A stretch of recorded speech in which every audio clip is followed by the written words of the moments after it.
Chloe. I've never met Chloe before. I'm going to just do a couple exercises and see if I can just get her attention on me a little bit. Again, I'm Heidi McLaughlin. I'm from San Diego, California, and I'm a former fearful rider. I am not a horse trainer. I haven't won any buckles or ribbons, or I haven't done anything great except for I did get over my fear of horses, which I think is pretty awesome. So now what I've done is I became an author and a speaker and a clinician, and I go around the country and I help other people. I try to teach them my method. It is not hard. When you see how easy it is, you're going to go, oh, no wonder. I was stuck in fear for 8 years, and all I wanted was to be a confident writer and enjoy myself, and I wasn't. And so I'm going to help Samantha. Samantha, why don't you come on over here for a second? I don't really know this horse. I'd like to get this horse's attention on me a little bit. Samantha, have you had any formal training? Okay, so you had any lessons? So, other than getting hurt, what are you afraid of? We all are afraid of getting hurt. What would you say you're afraid of? Everything? The reason I'm asking her that, she says I'm not in control. Okay, the reason I'm asking her that is actually very, very important for you to ask yourself. Getting hurt isn't enough. I want you to go deeper. When I teach people how to get over fear, I need you to define your fear. I need you to find out what it is you're afraid of. And at that moment when the fear comes up, ask yourself, what am I not prepared for? Because fear is actually your friend. It's a little mechanism in your brain that's telling you you're not prepared for the situation you're in. So therefore we know at that moment you're not good at whatever it is the horse is doing at that moment, something you're not prepared for, you're not good at, you're not proficient at, to keep you safe. That's what your brain's telling you. So one of the things, I appreciate Samantha coming out here. I mean, it's hard to be out here in front of all these people. She already has fear issues. She doesn't want to be hurt. But let's talk about the fact that she's had no formal training. I do not believe that you can be self-taught and not have fear in your horse pursuit. I absolutely never say you should be self-taught. Anything on this earth that you want to be good at is going to require you to have a coach, a teacher, a mentor, someone, a trainer, someone that's going to help you become better at this. Now, people say to me all the time, well, it's not that hard. You just, kick to go and pull back to stop. What could be so hard? Well, if that was the case, why are there so many horse accidents? Because we're not prepared. We pick this up and put it down like it's just yesterday's book. Oh, we can catch up on the last chapter. And if we're going to be good at this, we have to become proficient. Now, think about it as if you were taking a piano lesson. I had to take piano lessons from Mrs. Berlin. She lived across the street from me. I go to her house and I'll tell you, she knew if I practiced that week. So imagine, those of you who do have a trainer and you do pay for training, do you practice during the week? Do you practice away from your teacher? Because some of you don't, and there's two reasons why. One, you don't know what to practice, and two, you're afraid to practice without your trainer there. And so therefore, we do nothing. We hope that we'll miraculously get better by the next lesson. So one of the things I teach, and how my methods are different than others, is that I teach you one skill at a time. I want you to get good at one thing before you move on to the next. Make it become muscle memory, so you never have to think of that thing again. So then you build to the next skill, and the next skill, and the next skill. Well, one of the reasons Samantha is afraid is it's fear of the unknown. Other than death, that's the #1 fear. People are afraid of the fear of unknown. And so she doesn't know what's going to happen to her. She doesn't know what she's in for. She just wants to be safe. But if she doesn't have proper horsemanship, how is that going to happen? Not miraculously. She may avoid an accident here and there, but it's not a matter of if she's going to get hurt, it's a matter of when. Because she's not prepared for keeping herself safe if something does happen. We all know the minute we put our foot in the stirrup, there's an inherent risk. And we assume that risk. And it always floors me that we're willing to assume the risk of putting our lives in the hands of a 1,200-pound animal with a mind of his own, and he's a flight animal too. His DNA is to be afraid, and yet we want our horses to be brave for us, and it doesn't work that way. This horse is apparently very well trained, and I'd just like to get her attention on me real quick, if I can.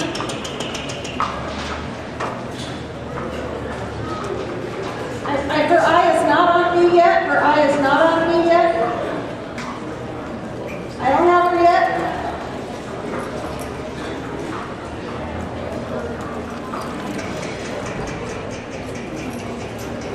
Still don't have her. Still don't have her. You notice I don't have her. Now watch her inside ear. Now she's listening to me. See the inside ear?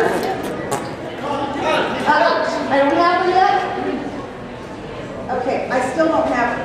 She's distracted by the audience, which is fine. I expect her to be. But what I want her to do is know that she's safe with me. And watch the inside ear, the ear closest to me. As soon as that ear stops perking and actually cocks towards me, she's listening to me. Now I do this because I want to keep Samantha safe. There, did you see it? I got it for a second. There, I got it. Ooh. Look at that. That's a nice horse. Okay, so I want her to know she's safe with me. I want to be able to approach her and rub her and walk around her so that she knows I'm safe. She's safe with me. I'm not going to put a fearful rider on her unless this horse knows that I have her back. Oh. So I just like to kind of get her attention, rub her all over, let her know that, watch her, she's licking her lips. See her? She's licking her lips, but she's not quite as worried anymore. These are all things that 5 years ago I didn't know. And as long as I live and breathe and I'm on this earth, I will never know enough. I have decided that I was actually thought 5 years ago I was an intermediate rider. And at that point I realized I didn't know anything. And now I feel like, gosh, am I an intermediate rider? I hope I am, because I still feel like a neophyte. The more I learn, the more I realize how much more I want to learn and need to know. It's like I never want to stop getting better at this. I feel like I am doing the horse a favor when I know I have this horse's back. This horse, when I get on him, goes, I don't have to worry about anything. We sour horses over and over and over by being afraid, because have any of you ever thought of the fact that you might be the reason your horse is spooked? Actually make your horse a spook, and we all know we dread the dreaded spook. Come on over, Samantha. And all I want you to do is mount. Can you get on the ground? Okay.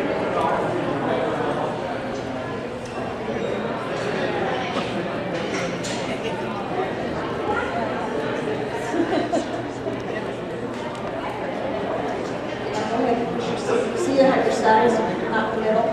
Just keep flicking until you get that side in the middle. This is very important that you all understand. The minute you feel out of balance to a horse, they then feel unsafe. Okay, have you ever had someone on your back? You remember when the old days we used to do chicken fights? And sometimes we get them in the pool or whatever. And the minute that person on your back got out of balance, you kind of were out of balance too. That's what it feels like. The saddle has got to be centered and you got to be in balance. So one of the first things I teach is I want you on this horse without reins. We hold the reins because we have a death grip, thinking that this false sense of security, if we hold the mouth real tight, we're somehow going to be safe. And that is not going to keep you from falling off. Grabbing the horn is not going to keep you from falling off. Your core strength and balance is what's going to keep you from falling off.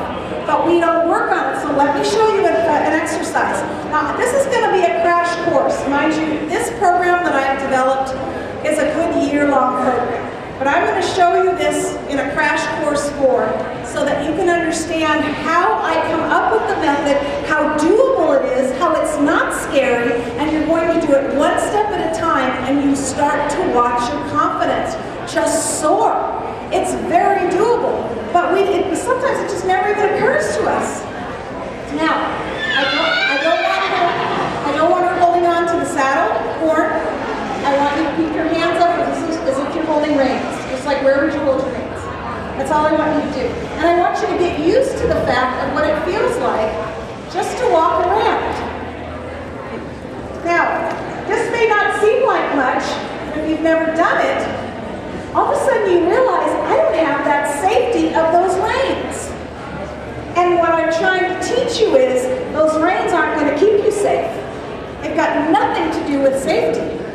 But keeping your body rhythm, going with the rhythm of the horse, has everything to do with you staying on. So here is this woman who, I don't know, have you ever ridden without reins? Okay, but yet this is probably one of the most important exercises she could ever do. I am teaching her balance and core strength. Okay, now you probably heard your teachers or your trainers say, you need a good seat. Do you know how to get a good seat? Let me tell you how to get a good seat. First thing is, she's going to have her shoulders and her hips square. She's going to suck her stomach in, and then, and then take your feet out of the stirrups. Now I want you to pull your knees up, both knees up. Just pull them up. I don't know if you've ever noticed. Okay, that's it. Now put them back in the stirrups. Now she's got her seat.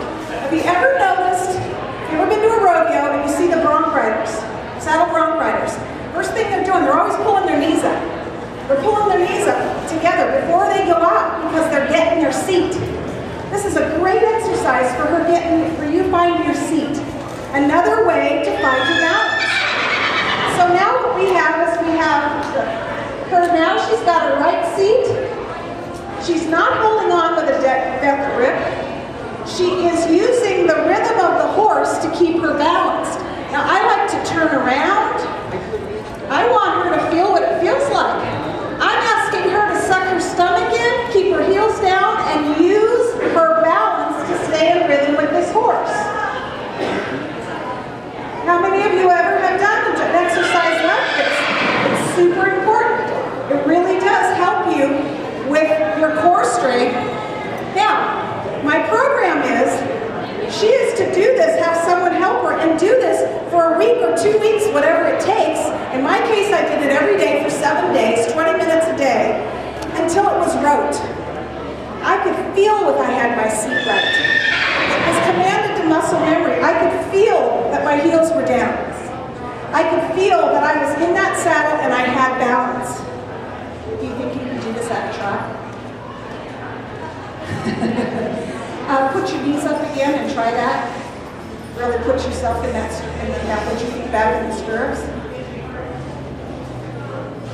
You still need to push the saddle. So I really want you to feel like that. So first thing I had to do when I learned that something was not working with my training, as I realized my trainer kept saying to me every day, over and over, in every lesson, heels down, heels down, heels down, heels down. So I finally went, what if I just worked on keeping my heels down every day for 20 minutes, and 5 days later, I didn't have to think about it again. All of a sudden, I had broken a bad habit, I had established a good habit, and I was ready to build on that. Does that make sense? How many of you go to lessons and your trainer's going, heels down, relax your hands, keep your butt, all those things, all those, don't look down, relax, and you're going like this all over the place, and you don't know when they say, good, right there, you think, good what? What am I doing good? You're kind of like sitting there going, they said I was doing good. Doesn't feel any different than what I was just doing 5 minutes ago. Well, I'm going to teach you how you know that. Because right now, so here's my crash course again. 5 days, might take you 10, it might take you 2 weeks. Every day you commit yourself to going out and work on nothing but heels down. Then the next week you work on nothing but this posture. Some people can do it both at once. Depends on how stuck you are in fear and how willing you are to go to the next step. I don't want you to push yourself because I don't want you to go on until you feel that you really have it down and you don't have to think about it. All right, so I'm going to try to ask this horse to go a little bit faster. I want you to keep your heels down and your stomach in. That's all I want you to think about is heels down, stomach in. Heels down, stomach in. Heels down, stomach in. Heels down, stomach in. Good job. Okay, so we saw a little faster. I even got her to turn a little bit. I want her to turn. See how I got her? See how that horse turned on her haunches? I wanted her to feel what that felt like. How many of you have been on a horse that spooks and turns real fast on their haunches? Exactly. You gotta learn to ride that out. The minute you grab onto the horn and try to hang on for dear life, what happens is you've now grabbed on and you are going against the rhythm of the horse. The minute you do that, you're off.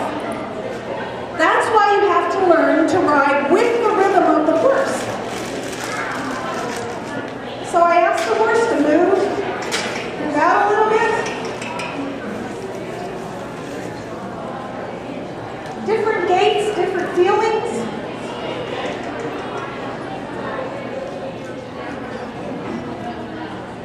Really just getting her to feel what it feels like to stay in the saddle with the rhythm of the horse. That's what's going to save you. Now, is there times where if you turn real fast and you feel like you're going to fall off the side? That's what this is for. To grab you and pull back in the saddle. But it's not supposed to be, and I see it all the time.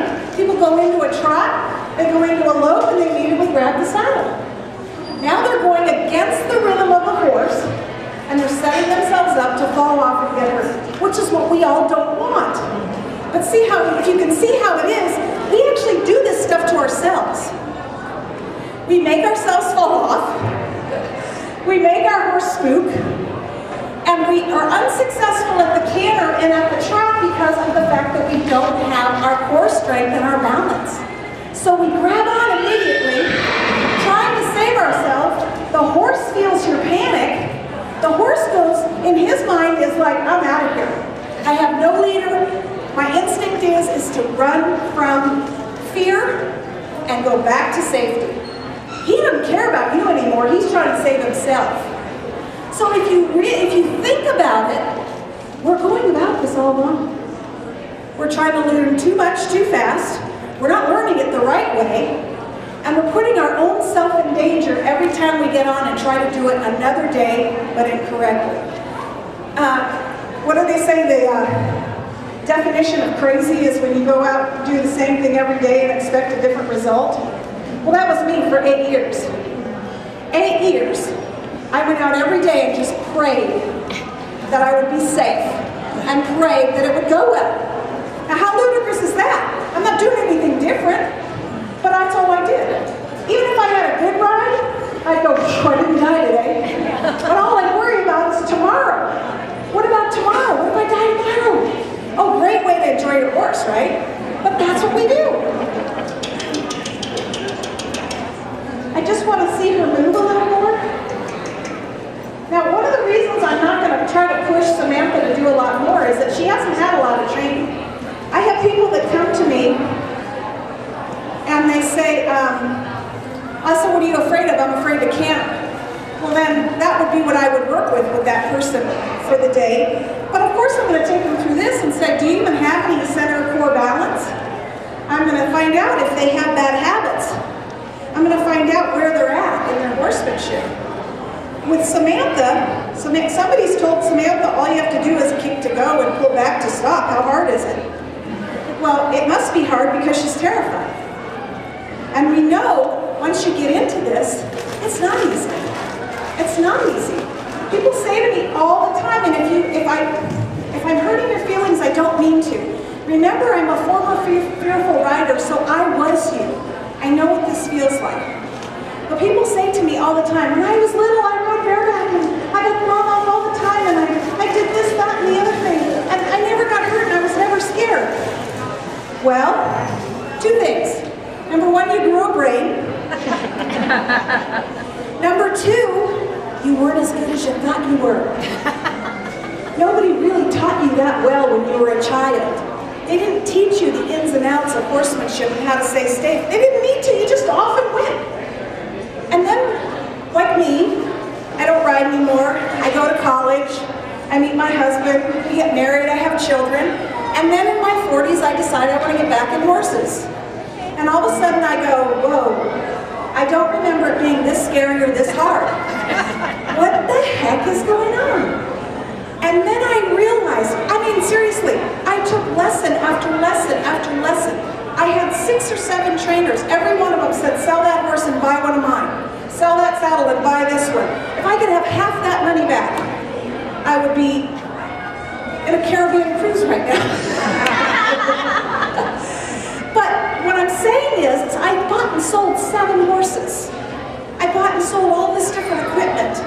I took all these lessons. I kept thinking one more clinic, one more DVD, one more something, and I was going to get the magic potion of how to do this.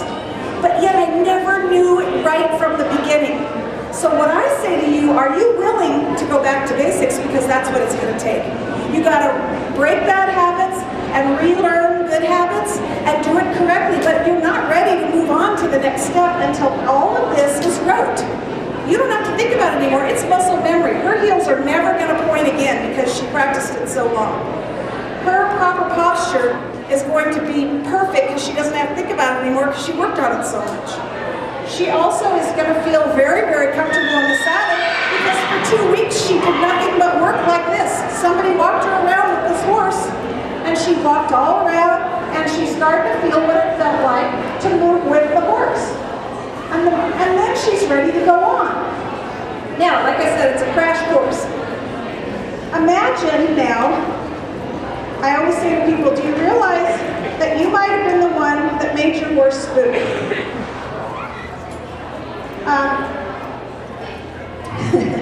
It's a vicious cycle, isn't it?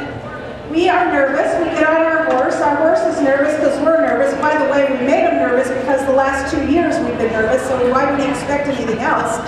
So we have a fearful rider on a fearful horse who becomes then hypersensitive, and then the people say, I'm going to take him to the trainer because if he just had 30 more days and they could just make him not spook. Well, wouldn't that be nice?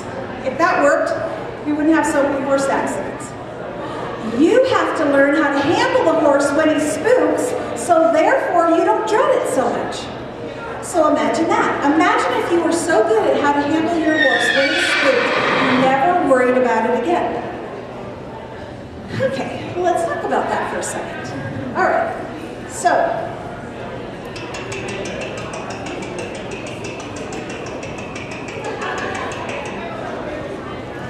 heels down, heels down, heels down. Don't grab onto that horn. Heels down, heels down. Heels down. Boom, boom. Did you kick him, by the way? Oh. Easy, easy, easy, easy. Boom, boom, boom, boom. All right, oh, walk again. Okay, I don't know if you noticed, but she's sitting up on the cantle. Why are you all of a sudden afraid? Huh?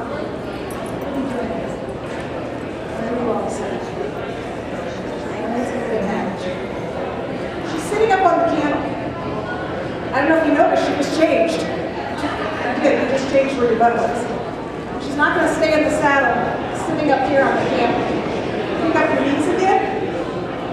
That's right. Put your feet back in the stirrups. Now look where she's sitting. Now we're going to watch this. All right, now, just all I want you to think is heels down, stomach in.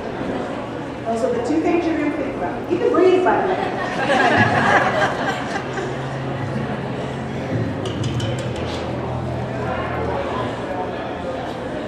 All right, stomach in, heels down. Now you're looking at the ground. That's right, look where you're going. Smile, you're having fun. Okay, stomach in, heels down.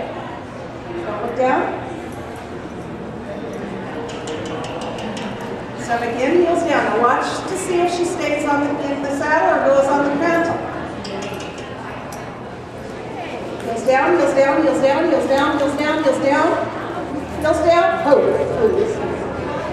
Okay, I don't know if you noticed that was a huge improvement because last time she was flopping up on the cantle. She was up here flopping, flopping, flopping, flopping. That saddle slipping. Saddle slipping. Right. It doesn't fit the horse, but I wasn't going to go there. Would you go ahead and push it out here, right? Hard. All right. Now, the difference the last time, though, she wasn't grabbing so much for the horn because she was down in the saddle better. Now, mind you, imagine if you did this 20 minutes a day for the next 2 weeks. You'd finally be good at it. You wouldn't be grabbing the horn. So, remember, I've only got 45 minutes with you, so I'm good, but I'm not that good. Shh, quiet over there. Anyway, I'm going to try it one more time. I want you to have your heel. Go ahead and put your knees up. Get back in this. Really get your butt in there. Now put your feet back in the stirrup. Now all I want you to think of is stomach in and heels down. That's it. Stomach in and heels down. And you need to put your ears up and relax. I think this little mare's been used a lot today. Are you getting sick of this? All right. What I want you to do is just heels down, stomach in, and that's all we're going to think. Put your hands up where you would be holding the reins. That's it. Now let's go the other way.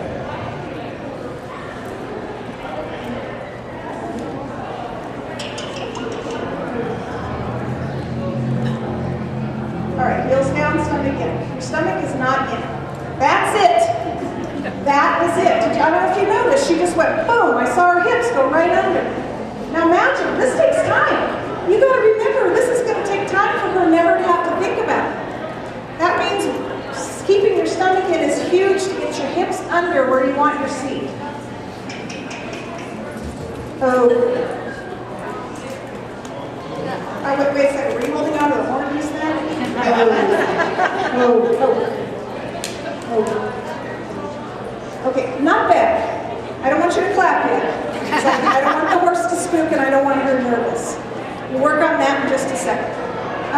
That was way better, and I don't know if you noticed, as soon as I said stomach in, she went from sitting on the camel here to under here.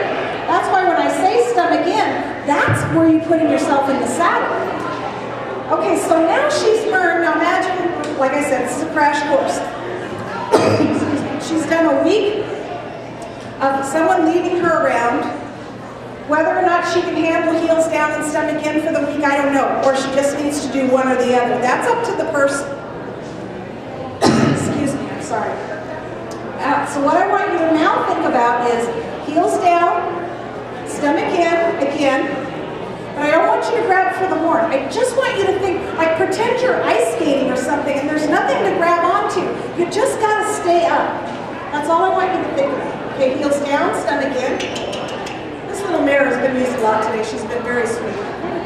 Look at her, look at me. I don't want to. Okay, heels down, stomach in. In.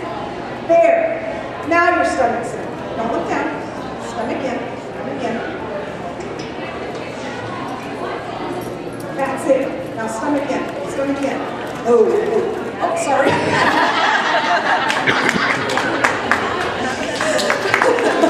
That was great. That was great. I said whoa and that horse whoa. And she wasn't ready for the whoa. Thank you very much. I get so into this I can't even breathe. Anyway, that was actually very, very good. Now remember, we've been working for this like 10 minutes. Imagine if she's doing this every day for 20 minutes for a week. Pretty soon this is going to be no big deal. She's all of a sudden going to have great core strength. Her stomach's going to be in, her heels are going to be down, and she's going to be square, and she's not going to have to think about that anymore. Imagine how great that is. It's now going to muscle memory. It's now going to be rote, and then we're ready to teach her something else. Now, one of the things, if you notice, I said to her was not to look down. Also, I had a habit of staring at the horse's head. Why do we stare at the horse's head? Come on, you all know what. In case they spook, then you'll know in advance. So we watch the little ears and think, okay, it's ready to spook, and I'm gonna hang on real tight. Oh God, please don't kill me. And that's what we do. But imagine if we weren't always so hypersensitive and staring at the horse's head that we could actually just ride. Now, in itself, that exercise alone, and breaking the habit of looking down at the horse's head, is going to all of a sudden alleviate anxiety. So now, this is going to be about the third week for her. She's going to do nothing now but ride and think, I'm not looking at the ground or at the horse's head. This you can be with, you'll have a bridle by now. Anyway, so imagine you're just walking around, maybe trotting, on trail, in the arena, wherever you work, and you're going to not look at the horse's head, you're going to break the habit, and you're not going to look at the ground. Now, imagine this, you guys. This is very doable. I haven't made this a real scary thing. If you take it step by step, it's extremely doable. It's just that when we see it all in the big picture, it's very scary. We get confused and we don't know what we're doing. But if we learn it one step at a time, and we don't go on until we're good at that one thing, we can achieve this. It's very doable. Okay, so now we've broken the habit, supposedly, of looking at the horse's head and on the ground. Now, the next thing that the people are the most afraid of is a horse spooking. Now, what are we afraid of? We're afraid that we can't handle the horse when he spooks. Most horses do this when they spook, or they go to turn to run when they spook, or they'll jump to the side. That's about the three things you're going to get. Well, ladies and gentlemen, we have to learn how to handle our horse at the spook so that we don't dread it so much. Now, how are we going to do that? By spooking the horse. I know it's scary, like you take off a hat, you go like this in front of a horse and you spook him and it's so scary and you think, oh my gosh, but what if you did it every day for 20 minutes?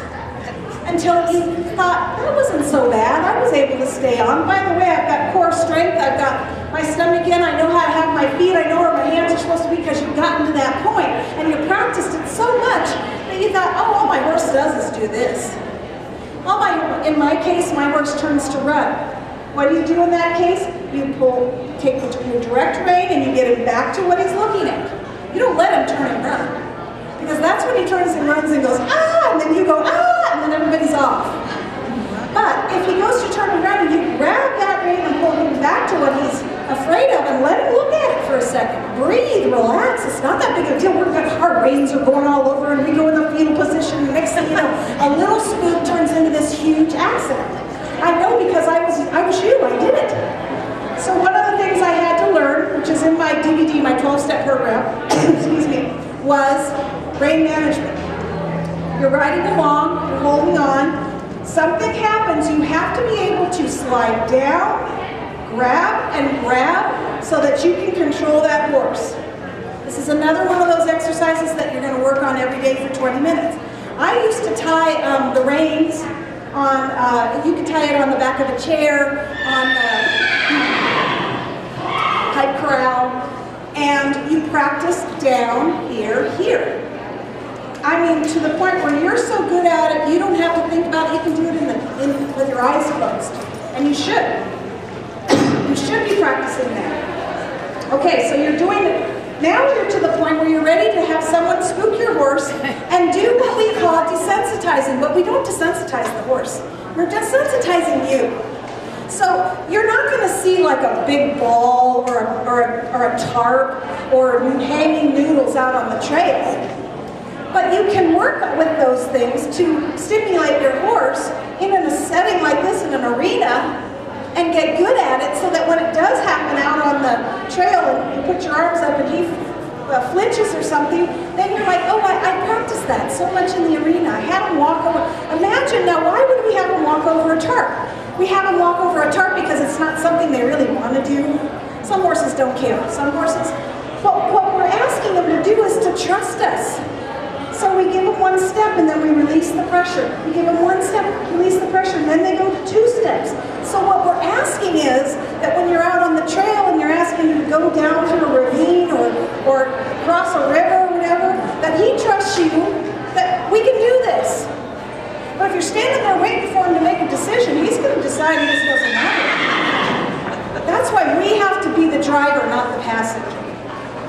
And so, as scary as it sounds, in my clinics we do work on spooking the horse and actually learning how to handle our weight, our body, and our balance during the spook, so we know exactly how to handle it. So think about this with everything you do. If you're good at it, you won't dread it. You won't have the fear of the unknown. Fear begins where knowledge ends. So when fear comes up, ask yourself, what am I not prepared for today? What is it that I just did that scared me? Well, then that means I need to go back to the arena and work on this some more, because it got me. And I've had days like that where something happened, and oh boy, you know, like a bird jumped up or something, and I might have a little hiccup of fear. Now, did I let it go all in crazy and go back into the fetal position and, you know, lose my mind? No. But maybe I need to work on that a little more. So I'm a little nervous about working with her because she's such a green rider. I'll do it a little bit.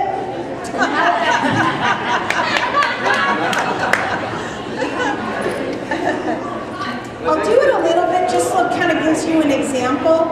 Like I did, I took my hat off and I did this to this horse and it doesn't even care. So this is not a spooky horse, so it may not be an easy thing. But what I would like you to do, I'm going to give you the signal and I want you to clap.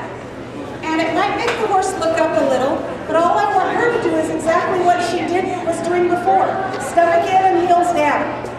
And see that it's not so scary when you're working with the rhythm of the horse. So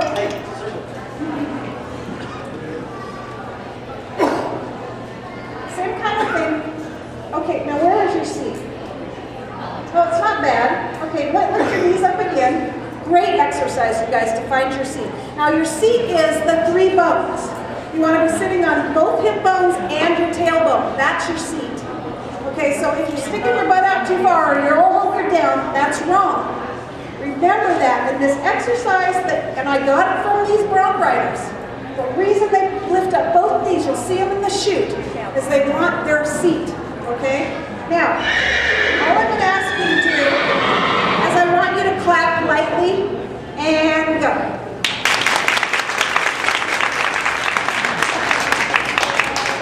I don't think I've ever had this happen. I do demos all over the country, and typically the horse does something. And I show the person, you lived through that. Now imagine if we did it more and more times and more times, and she thought, oh, well that's no big deal. Or I asked the horse to go sideways. And she thought, well that's no big deal. Or I'm backing the horse up. She's going, I lived through that. And so you can see how the building of your knowledge and the building of your skill level, one step at a time, is preparing you for the things that may happen, but that now you're prepared for.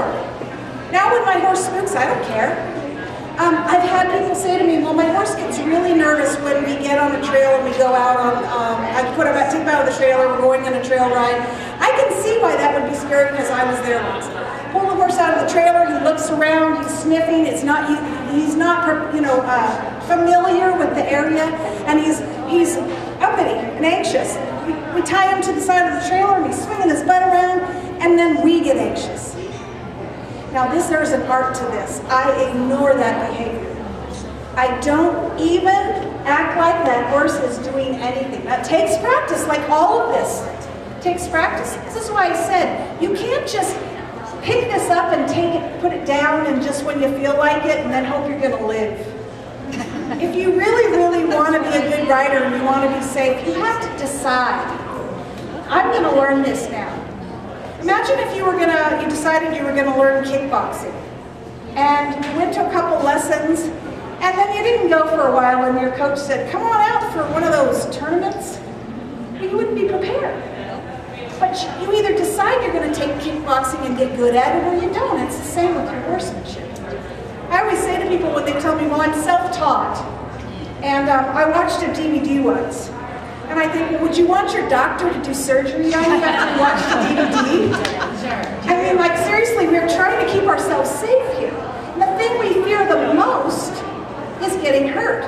But we won't give it the attention, the knowledge, the training that it takes to keep us safe. It's actually kind of ludicrous. I was there once, so I can say that. I can say with all certainty, it makes no sense the way we approach our horsemanship with such la-di-da type of a thought process when this animal can kill us. You know, would you tame a lion after you watched a DVD? No, you gotta get good at it. So, Samantha, you're gonna start taking lessons. There's no more self-taught anything. Or don't ride, I don't want you to die. Okay, so, this is kind of like I said, the crash course. I used to be terrified. I couldn't even pick up a horse's hoof. I was so terrified. And it took me 8 years to develop this method on my own. Nobody taught me this. I just thought, well, what if I just worked on one thing? And dang it, if it didn't work.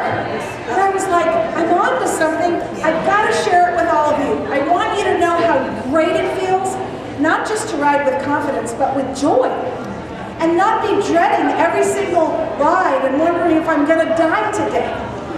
It's no way to ride. It's no way to enjoy our horses, and it's not fair to our horses. They're looking for a leader. And you cannot expect your horse to be brave for you. That's irresponsible. Very, very irresponsible. So, what I want you to concentrate now on is one step at a time. Getting better and better and better, but one skill level at a time. Becoming confident in my horsemanship has changed my life. It's made me a more confident person. And it's made it so that I've been able to fly around the country and give lectures and do this. I mean, 5 years ago, I would have told you were crazy. You know, if I was going to go around and stand in front of people and do demos like this, are you kidding? I was terrified. How could I possibly ever turn into somebody that could help someone else? I want you to know it's possible and it can happen. And it will happen, but you have to give your horsemanship 100% of your attention and your goals, and you have to make it like an important part of your life. I've heard people say before, well, I only can ride on the weekends. Then don't ride, at least until you're good, because you're gonna get hurt. So if you want to do this, I don't care if you have to flip on the lights. Right now it's springtime. This is the perfect time to start this. You can work on it every single day for 5 days, and next week add another skill, add another skill. By the time it starts snowing again, you've really gone a long way. I don't know, I know there's like covered arenas and stuff. I don't know, I'm from California, I don't know how you people do it. Anyway, I would like to let you know that I am absolutely honored to be here. The Horse Council of Indiana is very kind to have me come here so I can share this method with you. I have a booth right down here, and I have DVDs and books, and of course these handy dandy little purses that I make. And if you would like to come and talk to me some more, if you're interested in hosting a clinic, whatever, please let me know, and I'd be happy to help you. I even give phone consultations. I want to do whatever I can to help you. So thank you for coming today, and it is very good. What's happened to this woman? What's your name? Lori. What's happened to Lori is very, very common.